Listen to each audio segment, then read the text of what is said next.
You asked questions, the developer answered them. Let's do this. When you see Gamergate posts or threads, what keeps you from not putting a pistol in your mouth and pulling the trigger? Honestly, it's all shit. It's shitty people yelling shit at other shitty people over shitty things they may or may not have done. And you know what's the only thing that's happened?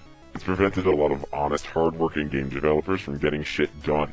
I'm not gonna get up here and defend anyone on either side of Gamergate, because honestly, they would never do the same for me.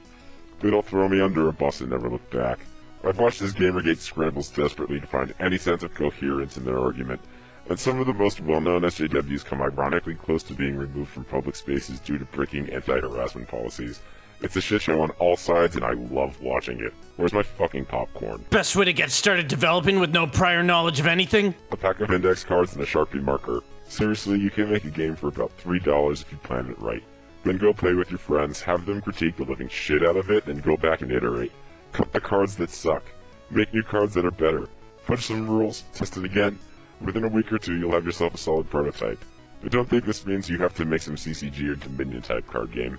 There's a lot you can do with index cards. Map out dungeon tiles. Fold that shit and make them into little houses. Take a scissors to them and make shapes. Jesus titty fucking Christ, you're making a game for fuck's fuck.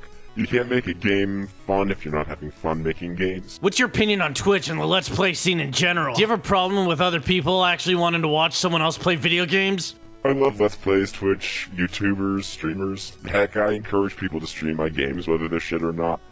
The problem comes in with shit like Yogg's Discovery, where all of a sudden Let's Players have the power, know they have the power, and are willing to create payola schemes to bleed money out of indies.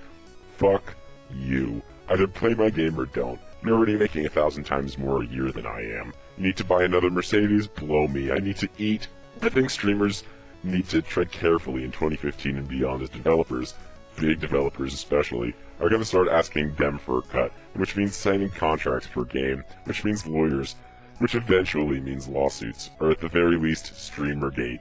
It's going to get ugly unless everybody agrees on and is clear about their streaming policies. As of right now, I'm perfectly fine letting streamers play my games for the masses and making money off their streams. But the moment a cut of sales is legitimately demanded in return for their exposure is the moment I pull the plug on that fucking policy. What's your opinion on early access and Kickstarter games when they rarely become a polished, finished product? If a game has a roadmap, and that roadmap fits within a team's budget and capabilities, the game's gonna get done. There are so many games that do early access right. Nuclear Throne, Fight the Dragon, Disco Dodgeball. And yeah, there are plenty that don't do it right at all. Lots of stuff you've never heard of. Jim Sterling has no problem ripping those games apart. My opinion of Kickstarter is different, though, as now you don't just owe a game, but also in-game goodies, t-shirts, dinners with the team, stuff that's more difficult to deliver than just the game. And if you don't have the right marketing people telling you when you're making a mistake, you're gonna fuck that up. And I have lots of angry customers. Kickstarter and Steam have adjusted their policies recently, both in favor of the consumer. Kickstarter has made it so that if you fail, you have to refund everyone's money. Steam has made it so that, as a developer, you have to be financially able to finish your game without early access assistance.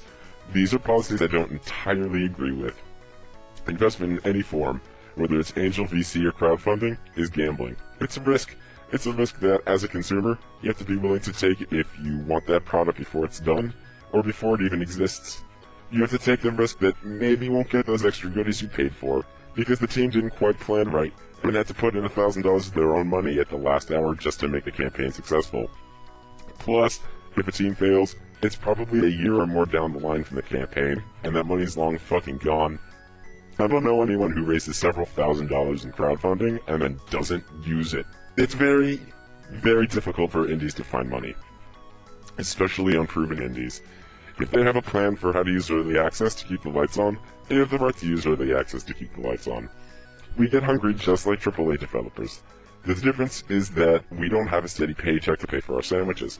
I've never taken a salary for making my games. I've never had enough money in the bank to take a salary for making my games. You know what I have done? I've paid my team to help make my games. Indie game development is a huge fucking sacrifice. One where you stick it out and make a plan together as a team, as a band of friends, as a family. If the plan involves incorporating community feedback into my creation and asking them for $5, $10, or even $15 to do so, then I think that's fair. However, developers have to be clear about what state their game is in. Is it beta, alpha, prototype? Does it even exist yet? If you ask me, it is fine to charge in any of these states to get feedback and raise funds, as long as you know what your plan is and you're ready to deliver. And as gamers, it's your absolute right to ignore any game in early access until they're done. Nobody can tell you how to spend your money. But if you really want to support developers who care about you, give some early access games a shot. You might be surprised. What do you think about that fuckhead who threatened Gabe Newell and got his game taken off Steam? I think somebody shat his diaper and mommy wasn't around to wipe or check that he hadn't unchecked the early access button in Steamworks. Seriously, he has nobody to blame but himself. The worst part is that even though he made that public apology, he has not, that I know of, written Valve a letter of apology directly. I think in an instance like this, you have to handwrite that shit, cry an honest tear or two onto the letter, seal the envelope with wax, mail it to Valve's offices. That's the least you owe your dev team, who let you back on out of the goodness of their heart. How do I know this? Because the game's not back up on Steam yet, and hiring back probably ruined their chances of that happening. Also, get the fuck off Twitter. You are damaging yourself and your team by being on there. Also, hire a proper community manager. Always hire a proper community manager. What is your worst experience developing a game or working with a team? The worst experience was very recent. It was a person who was being negatively affected by Gamergate attacks and had a lot of information and assets for the project we were working on stored locally on their own computer. The team tried asking politely to just send us the stuff and we take it from there, but they refused and acted like we were attacking them too. Basically, that stuff is gone now. 6 months worth of work down the drain because a person refused to upload their work on Dropbox and wouldn't let us help them out. The lesson learned is that when someone isn't acting like a team member, Gamergate victim or not, they need to be cut from the team. I would have had sympathy if this person had said, "Yes, please take this off my plate, I'll be in touch when the dust is settled."